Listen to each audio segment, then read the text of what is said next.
Hello everyone, I am the Normal Exile, and in today's video, we are going to be talking about my build of the league. So, let's get into it. Alright, so here we are in game. We are logged into Thirsty Old Mana. He is a level 92 Heirophant in the Hardcore Kalandra League.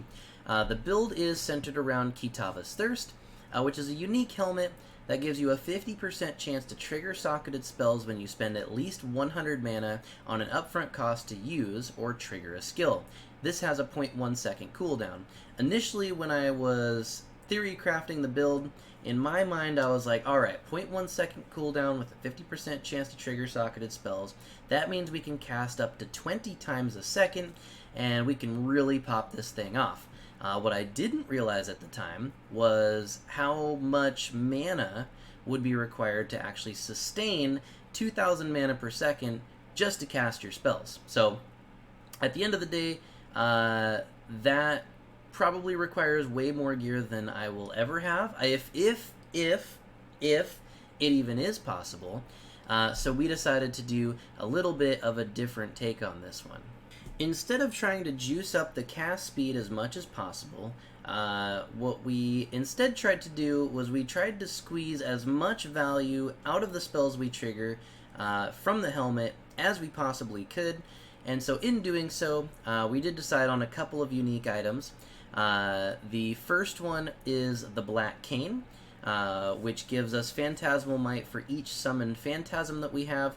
Currently that's granting us 42 to 65 added spell physical damage per Phantasm, and there's up to 10 Phantasm. Then we are also utilizing the Ivory Tower in conjunction with Forbidden Rite.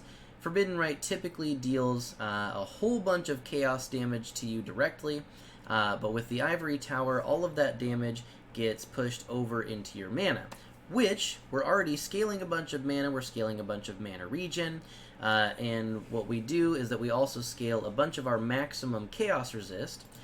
Currently we're at 84%. I would love to get that up to 90%, but in order to do that we would need one more cluster jewel probably, and a +3 max chaos res shield, which the trade economy in Hardcore is just nowhere near enough to even make that possible. Alright, so now that we talked about the unique items, it's time to talk about the skills that we're using. So the skill that we're using to actually proc the helmet is Unearth. I chose this skill because it has a really nice cast time of 0.3, which is rather fast. A lot of other skills have either 0.6 or 0.75, so even when you factor in the 50% chance to proc, you could effectively make that cast time 0.6 for your other spells, which is in line with what they already do, but then you also get the added benefit of being able to proc more than one. We have Unearth currently linked to GMP, Archmage, Controlled Destruction, and added fire damage support. The reason why I chose these, really the only two that are mandatory are Greater Multiple Projectiles and Archmage.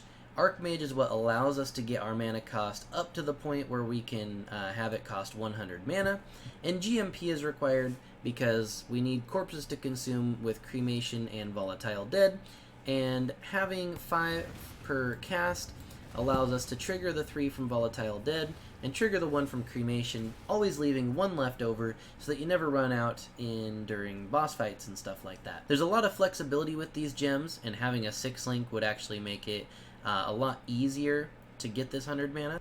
Because at the end of the day, we did have to jump through a whole bunch of hoops, as you'll see later when we get into the skill tree. We did have to jump through a whole bunch of hoops in order to get this mana cost exactly at 100. There's 3 skills that we're triggering. The first one is Cremation, which allows you to have 3 geysers that shoot fiery projectiles, and then they also explode, dealing a percentage of the corpse's initial maximum life. That's really nice because it allows us to scale off corpse life, and it also allows us to scale off of fire damage and projectile damage. The second skill is Volatile Dead. Volatile Dead is extremely good for our clear. It also scales with AoE as well, and just helps us clear and sustain during maps. And then the last skill is Forbidden Rite. Now Forbidden Rite kinda does the most damage, Unfortunately, it doesn't contribute as much to our single target as I had initially hoped, because the fires extra projectiles at up to 7 surrounding enemies does not mean that it will send 7 projectiles at one enemy. It's just 1 for that one enemy. Which is fine. That's perfectly fine. It still does deal quite a lot of damage, because we are scaling life and we are scaling energy shield, so we have an effective damage base of almost 7,000 there, which is rather good. And then the last gem we have socketed in here is Summon Phantasm support. So those are the damage links. Reserved in our life, we have Discipline, Determination. I don't think we are using Defiance Banner now, and we're utilizing Vitality. Reserved on our life, we're using Clarity. We're not using Herald of Purity just yet, and Tempest Shield. Once the build does get to the point where we can utilize this Reservation Mastery here at Influence, we will get the 20% increased life reservation efficiency, and we will be able to use Herald of Purity, I think. Not 100% sure on that, because we will have to test that out once we get to that point. So that is our auras. In our shield, we have Galvanic Field linked to Hex Touch and Punishment. Punishment is good for increasing the damage that enemies take when they're on low life, and it does also reflect some of the overkill damage we deal as an AoE to the enemies around them, which helps with our clear. We don't really need help with the clear. Really what we need is damage for our single target, and that's where the 78% increased damage while on low life comes in. As soon as they hit that halfway mark, the damage really starts to ramp up against them, and that's really, really nice. I did experiment with utilizing the Fire Curse. The Fire Curse is okay, but we're not really scaling into Ignite, so it's not that good. I tried using Enfeeble for a while. Enfeeble was really nice for hardcore, but ultimately we didn't really need it.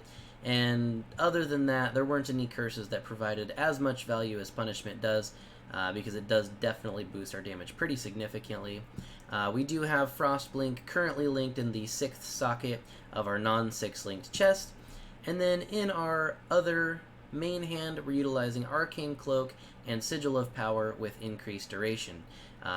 I realized very late, like level 85, that Arcane Cloak, if you trigger it, 931, and then you start to deal damage to yourself, it does eat up your Arcane Cloak, which is a little bit sad. Back when the build did not have Forbidden Right, and instead I was using Wave of Conviction in here, back when it was a life-based build, utilizing Arcane Cloak was a giant damage increase.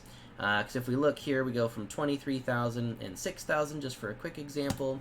We go up to 27,000 and 7,300, which is pretty dramatic, especially when you combo that with Galvanic Field. You get those big AoEs. It's just really, really nice. Added a bunch of damage, but I believe the next thing that we're going to do is we're actually going to swap that in for Phase Run, give ourselves some phasing, give ourselves some increased movement speed, because movement speed is something that is severely lacking on this build. We are not fast at all. We just have the 30% increased movement speed from here, and that's pretty much it. Alright, now comes my favorite part of the whole build, and that is the skill tree. Oh, buddy. Alright, so this skill tree has gone through, I am not joking, an absolute minimum of 40 variations. I initially had pathed this way through here, through Holy Dominion, through Faith and Steel to get this stuff over here. I was routed over the top to grab Infused Flesh and Cruel Preparation, and then coming through this jewel socket to grab Mystic Bulwark and Prodigal Perfection, and then grabbing Arcane Will. That was about the point where we swapped into the Kitavas Thirst around level 44 when we could equip it, and that allowed us to get our 100 mana cost really early on. If you can pull that off early on, especially mid-league, you can absolutely just completely delete the whole rest of the campaign. and it's basically just no competition at all. You just murder everything. My favorite part was the Avarius fight. The guy in Act 5 that does like the fireball thing that's really scary. I basically just phased him each time he came out and killed him before he could even do anything. It was very, very satisfying. I absolutely hate that guy. He's killed me multiple times, so I'm a little bit salty at him. So I enjoy killing him. You do want to grab Iron Will, because that does, in the endgame tree, you'll probably get about 40% spell damage from that, which, working with Pain Attunement, can be quite a lot of damage. I do suggest, if you are going to go this version of the build, that you go at least 3, if not a 4th, Born of Chaos Cluster Jewel. Other than that, the important masteries to grab is the Caster Mastery for spells cause you to gain mana equal to their upfront cost every 5th time you pay it. And then you also want to get the 10% chance to recover 10% of mana when you use a skill. That helps you maintain your mana costs, especially early on when you don't have crazy regen, you don't have crazy gear, and you don't have basically every single mana stat that you can find on the tree. Other than that, the tree is pretty basic. It's just life mana, life mana, life mana. We did get Safeguard because Safeguard is really, really good. The increased damage for each of your aura or herald skills affecting you. And then in this version of the build, currently we are utilizing Arcane Surge quite a bit. We do have the Arcane Surge on hit. We are using Illuminated Devotion for the increased AoE while you have Arcane Surge. And then we get the 5 mana regen while you have Arcane Surge, and the increased effect of Arcane Surge per 200 mana spent recently up to 50%. So there's a lot of things going into the build related to mana. We do currently have combat stamina just so we can get the increased armor from our equipped shield. Again, that's just because I happened to get this shield that was really good with a lot of armor.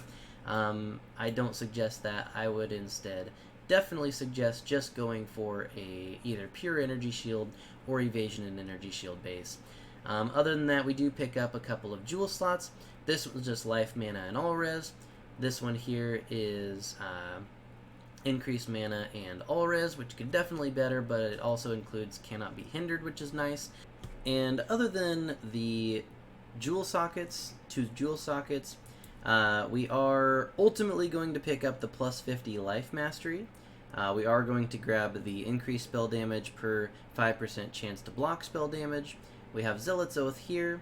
We currently have the Corrupted Blood immunity passive, but ultimately we would spec out of that, most likely spec out of Asylum, and instead use those points somewhere else. Probably trade these 2 skill points for these 2 skill points to keep it connected, gain some life and energy shield, which would help the build overall. And then that should be it for the masteries. Alright, so one of my favorite parts of every build is looking at the playstyle. Now we are working on a reasonably limited effective hit pool. 3,300 energy shield is not a lot, which is one of the primary reasons why I would suggest going just a full energy shield, which would give you a lot more survivability. You wouldn't have to worry so much about getting one shot. Alright everyone, this is the Normal Exile coming to you in the future while editing this video. Thirsty Old Mana did perish in battle, so I wanted to leave you guys with the rip clip. It's a Mastermind Syndicate hideout where I'm fighting Katarina, and I get really unlucky very towards the end of the fight, where I just walk over a bunch of corpses and she Vol DDs me and I get destroyed. So figured I would leave you guys with that.